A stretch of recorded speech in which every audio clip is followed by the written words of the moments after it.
Hello and welcome to Jolineknitsalot. This is my show about knitting and crafting and the things that I and my corgi dog Blue get up to here in Edmonton, Alberta, Canada. It's the beginning of April and it's snowing again. I have to say, the last 3 times I have sat down to record with you, it has been snowing. And I'm starting to notice a trend and I don't like it. It's April and hopefully we should be almost done with the snow. I can't complain too much. It's pretty dry here right now, so a little bit of snow that will hopefully melt quickly. While annoying isn't the worst thing in the world. Today I'm wearing my knit t-shirt, which you can't see. Hang on. Ta-da! This shirt was a prize that I got when I went to visit Polka Dot Creek Yarns in the beginning of March. And it was their birthday. And so they were having a sale and they were giving away prizes. And this was my prize. And I love this t-shirt. It's so comfy. It's just right size. It's really lovely. And my daughter's very proud because she spun the wheel and won the prize. So it was win-win. How have you been? What have you been up to in the last couple weeks? I spent some time with my kids. It was spring break. And so we did a lot of things like get somebody's wisdom teeth pulled. We went to some sporting events and practices. It was that kind of week. It was kind of nice. They had time to just hang out and relax, but also they had stuff they needed to do, and we had a great time. Last Friday we attended the Noah Kahan concert that was here in Edmonton, and it was so much fun. I haven't been to a concert in ages, and this concert was fabulous. I had so much fun. I knew most of the songs thanks to my girls playing them in the car a lot. And yeah, it was a really, really fun time. I think we all really enjoyed it. So if you get a chance to see Noah Kahan and you're into his music, I would totally recommend. I have been playing around with some things in the last couple of weeks, and I'd love to show you what I've been up to. The first thing off my needles, it's the only thing off my needles, is a pair of socks. These are the Murmuration socks. They're from the Sock Project. What is it, young man? Do you want to be on the show?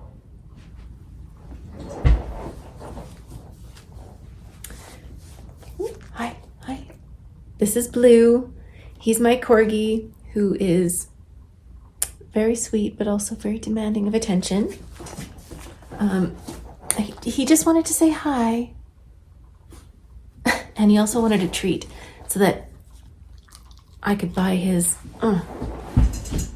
love and attention and also maybe some time to podcast. So while he is going to be standing on guard and chewing on a piece of sweet potato, we are going to talk knitting. Back to my socks. This is a pair of socks from the Sock Project by Summer Lee, my new and favorite sock book. Holy cow, I want to knit so many of the patterns from this book. And I've already completed a bunch of the basic ones. These are the Murmuration socks. It's a really pretty lacy pattern. I chose to knit it in this speckledy yarn that I got from Polka Dot Creek. It's called Neapolitan. And I don't often wet block my socks. I just don't see it as a necessity with socks. But because these were lacy, I thought it might be really nice to stretch that out and give you an idea of what that looks like. So if I take one of these off the sock blockers, you can just see how lovely they are. There are 3 panels of lace down the front of the sock and 3 down the back. In the book, they're knit in a tonal yarn. I used a lightly speckled one, which I think turned out very pretty. And I think these are going to be some lovely springy time socks. I used 2.25 millimeter needles. What else do you need to know? I knit the medium size, I think. It ends up being 64 stitches. And they look beautiful. I'm keeping my socks in a really nice crocheted basket that my daughter made me. And so I'm hoping to keep all of the ones from the book in one place so that I can see my collection grow. And I will maybe pop in a picture of that basket here for you to see. I have been working on a summertime pullover. I think last time, oh, I'm sorry. So if you have corgis, you know, the hair, it gets everywhere. I've been working on or thinking about summer knits and the types of knits that I could wear in the summertime. I historically don't have a lot of really summery knits. Oh, there's the sweet potato crunching. Sounds like a good one. I just wanted to add some more handmade items to my spring and summer wardrobe. So I cast on the Sabella pullover. This is a pullover by Isabel Kramer, and I'm going to be making some changes to it. Let me just show you what I've got right now. The sweater, the original sweater is knit in 2 colors with horizontal stripes, which I love, but I chose to knit this one in 1 color. So you can see, here it is. I chose an oversized fit, but I have found that this sweater has got a really deep armhole on me, which isn't a bad thing. It's definitely a look, and that's fine. I finished both sleeves, and the sleeves I finished off with an icord edging, which is similar to what Isabel recommends, but not the same.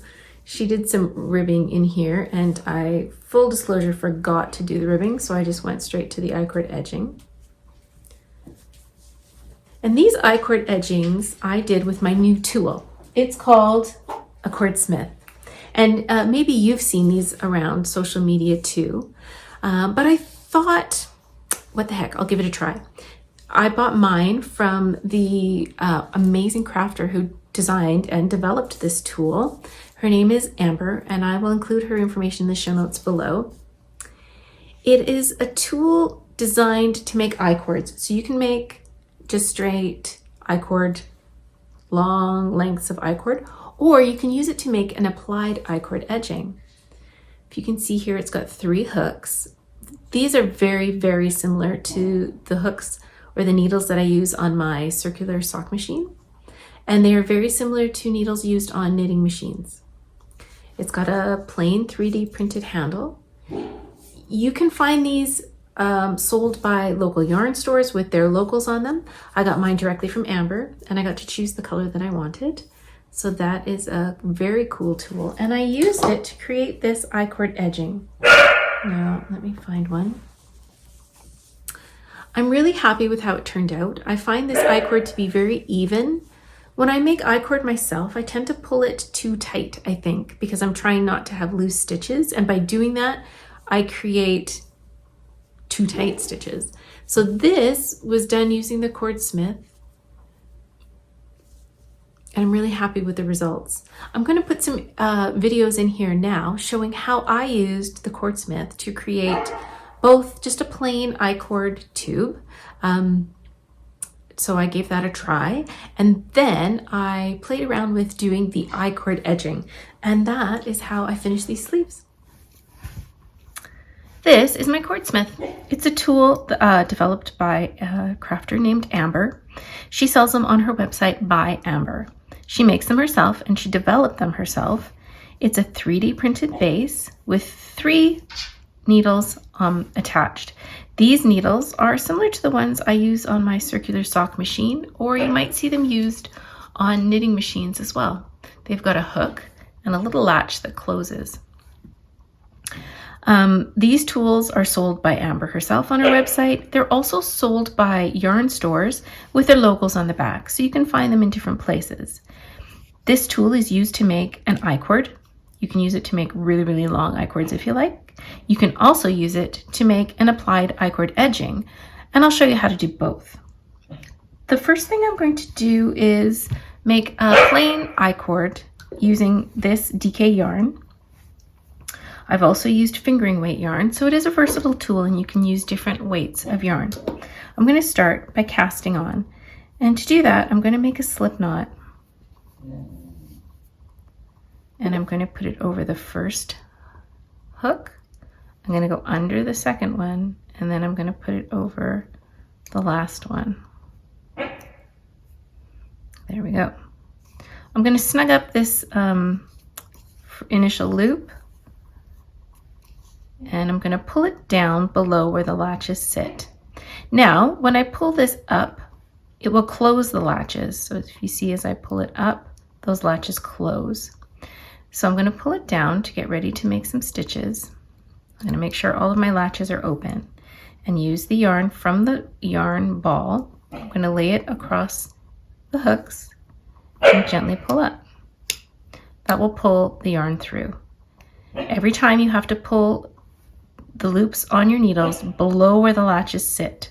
I'm going to place my yarn again, pull up, and that's it.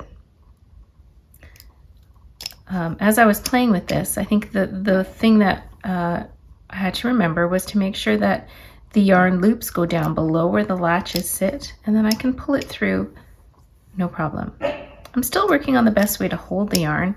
I think I'm fine that if I hold it in my left hand like this, it seems to work pretty well. And then you're off to the races.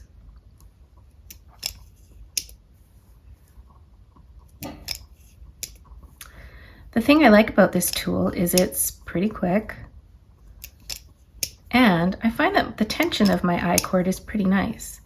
Sometimes when I'm making I-cord just regularly with some DPNs or other needles, whoops, I got talking and got confused. So when I use DPNs to make my I-cord, I find that sometimes one of the stitches is too tight because I'm probably pulling it too much. But I find that my tension with this little gadget or machine, whatever you want to call it, is pretty nice. And you can see that once you get the rhythm of it and you're not talking to a camera, you can get going pretty quickly. Again, the thing that I had to remind myself as I was starting was just to make sure that I was pulling those loops down below where the latches are, and that's it. Now let me show you my I-cord that I made. Not too shabby. I'm getting ready to do an applied I-cord edging on my sweater. I've already done the first cuff, and as you can see, it's a nice tension, it's not too tight, and it's very even. I find if I use DPNs, sometimes my I-cord is too tight, and I really like the result I got using the Cordsmith. So now I'm going to do it on the second sleeve. I need to get some stitches onto my Cordsmith, so to do that, I'm just going to cast on using the backwards looped cast on onto each of these 3 hooks. I want them to be snug, but not too snug because I need to still be able to pull those loops through. And if the first row is a little bit loose, I'm going to be seaming it to the end, so it should be okay. I keep these loops down below where the latches go, and if I were just to make I-cord, I could get started right now, but I want to apply this I-cord to my knitting. In order to do the applied I-cord edging, I'm going to have to pick up this first stitch and put it on the first hook of my Cordsmith. So I'll just slip it in.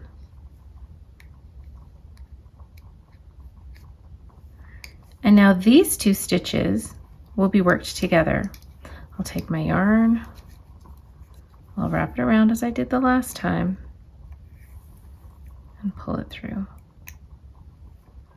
The first row, I found I had to encourage the first loops over, but it should get better as I go. Now, as I go, I'm simply going to slip the first stitch onto my first hook of my Cordsmith. I'm going to slip it down below where the latches sit. I'll wrap my yarn and then gently pull them through.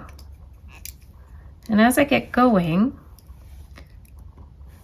this gets a little bit easier. Oops.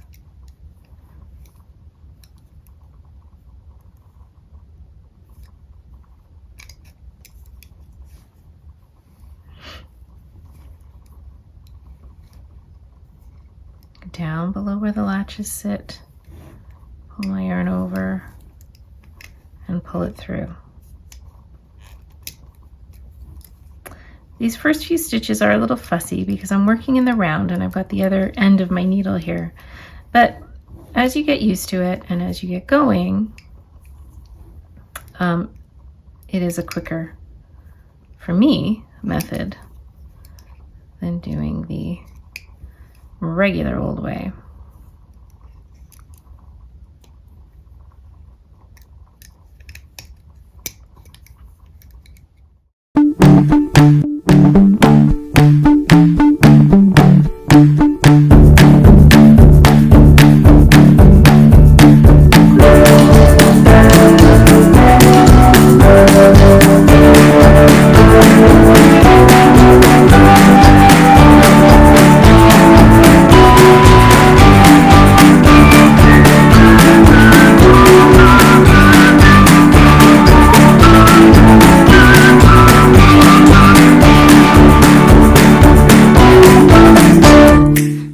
Cordsmith, I think, is going to be something I use a lot, especially when it comes to things like applied icord edgings. Stephen West. It just makes the whole process easier, and I find that my tension works really nicely with this tool. So check this out if icord is something you do a lot, or if you, like me, tended to have tighter icords. I found that this tool really helped. Do you need it? No. You can make icord in the usual way just as easily, but I found this one enjoyable to use, especially once I got the rhythm of it. So it took me a little while to figure it out, but the learning curve is not very steep, and I really am happy with the results. I tried it with DK yarn and with fingering weight yarn, and I found that both worked just as well. Now, back to this sweater. So I finished the sleeves, I've cast them off, and I'm knitting down the body. I'd like to knit a little bit more of the body, and then my plan is to do an icord edging. This sweater does not have any finishing at the edges, at the neckline. It's just left plain. Yes, it is. That's what the pattern says. Now, I'm thinking that because, for two reasons, because I'm finding that this depth right here, oh, I could just, no, I can't put it on. Because I'm finding the depth of the armhole here quite deep, I'm thinking that what I'm going to do is add an applied icord edging to the neckline for a couple of reasons. I don't want this stretching out, and I can see how that's going to happen. It's quite a wide neckline, and I don't want it to be sloppy looking. So I think if I go around and I pick up a row of knitting and maybe knit, I'll pick up a row, I might knit another row or two, and then do the icord edging. I think what that will do is pull this in a little bit and give it some structure so that it's not feeling like it's going to fall off of me. I will let you know how that goes. But yeah, like overall, I think that this sweater is going to be something I can wear a lot this summer. It's quite airy, but at the same time quite warm. I'm knitting it out of Knitting for Olive's pure silk. This is the ice blue colorway. And what I learned about the Knitting for Olive silk is that it is all done, it is all harvested after the insects have left the cocoon. So no insects are harmed while they're still in the cocoon. The silk is harvested afterwards. So it is relatively harm-free or low harm. Having said that, this is my first time using this silk product. It's very nice. The only thing that I would say to you, if you've never used it before, is that it is a little bit splitty. So be careful as you're knitting it so that you're not splitting the stitches and maybe adding a stitch because you've split a stitch and knit it twice. Or that you have like a loose, where you've knit only one strand of the yarn. So it almost appears like a hole. It's not a hole. And when I've done that, I've just dropped down and fixed it and then come back up. This is the Sabella pullover with my, seems like many alterations. Not many alterations. I really like the bones of the sweater. The things that I changed were the color. I forgot the ribbing at the sleeves. I don't think that's a big deal. I'm going to omit the ribbing at the hem, bottom hem as well, because I'm on a roll. And then I'm going to add that I-cord to the neckline just to keep it, to give it a bit more structure. But that is how that's going. And I think by the time I see you next, I might even be able to wear this as long as it's not snowing. Still, honestly. The last thing that I'm working on right now is another pair of socks. As much as I've been loving the sock project book, Summer Lee, again, came out with a pair of socks for leap year. It was a free pattern.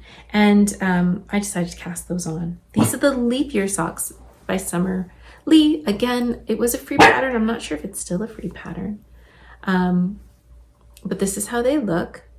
I'm using some West Yorkshire spinners in the milk bottle colorway for this creamy cuff. The red stripes are strawberry, which is a color by Polka Dot Creek. It turns out I have like a full, well, not a full skein, but I have 100 gram skein of it. And I've been using it here and there for things like heels, cuffs, and toes, stripes, and it turns out to be a really, really nice complementary color. And now the last yarn that I'm using for the body of the sock is this tweed yarn. It is a yarn by Polka Dot Creek. It's called Frost, and I really love the look of it. This pattern is not difficult, but what I didn't take into account is the fact that the background of this sock, all of this stuff, is garter stitch, which means every other round is mostly purling. That's not the end of the world. I don't necessarily hate purling, but it is going a little slower than I had expected. That's not a bad thing. I'm totally enjoying the knit and I'm enjoying the yarn. Now, I am using this yarn. It is a tweed. It is 85% superwash nylon and 15% nups. And I know that going into this, superwash nylon is not the strongest yarn for socks. The twist on this yarn is not bad. It's not a super tight knit or a twist, but it's not super loose either. And I'm gonna give it a try. If these socks wear out really quick, then I will never use this yarn for socks again. But I was really into the idea of some tweed socks. Thank you, Summer Lee. And I thought I'd give it a go. If it's terrible, I will let you know. Don't worry. But for right now, I'm really enjoying knitting with it. I think the colors are pretty and I like the naps every time I get to the beautiful tweedy bits. So we'll see. That's how it's looking right now. My younger daughter told me it looks like mint chocolate chip ice cream, and she's not wrong. So yeah, these are the Leap Year socks by Summer Lee. And after I complete these socks, or if in the meantime I need some really plain sock knitting, like for a volleyball tournament or maybe a drive, I've got my April yarn all balled up. This yarn is from my once a month sock club. I have a bunch of sport weight sock yarn that I got in a club last year. So every month I've got some tucked away. Now it turns out that this month's yarn is not sport weight. It is a fingering weight base, but it is done by Knitspin Farm. That's what the tag looks like. And this is the Tongue Twister Contest Day sock yarn. Knitspin Farm not only creates really fun self-striping sock yarns, but also tends to celebrate little-known holidays, and this is one of those little-known holiday sock yarn colors. It is the Tongue Twister Contest Day, and it has stripes of yellow Lori, purple paper people, and blue bug blood that twist around each other. So I will be casting these on. I'm going to just knit a plain striped sock. I'll probably do an afterthought heel, and these will be some plain, no thinking socks that will go on my needle for the times in my life when I need to knit, but I can't pay attention to what's going on in my hands. And that is kind of what's going on here right now. I feel like I had time to craft this week, but not a lot to show for it. I'm really happy with the socks I got off my needles. These were delightful, and having blocked them, I think they look amazing. I'm really having fun knitting the Summer Lee socks, whether they're from the book or not. I just think that she is a delight.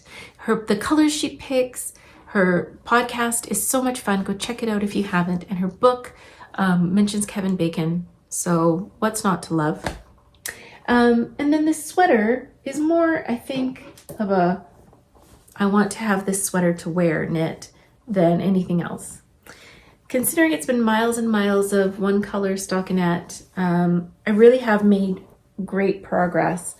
But I would like to have this off the needles, just partly so that I can wear it, because I think that this will be a very wearable knit, but also I'm just ready for something new.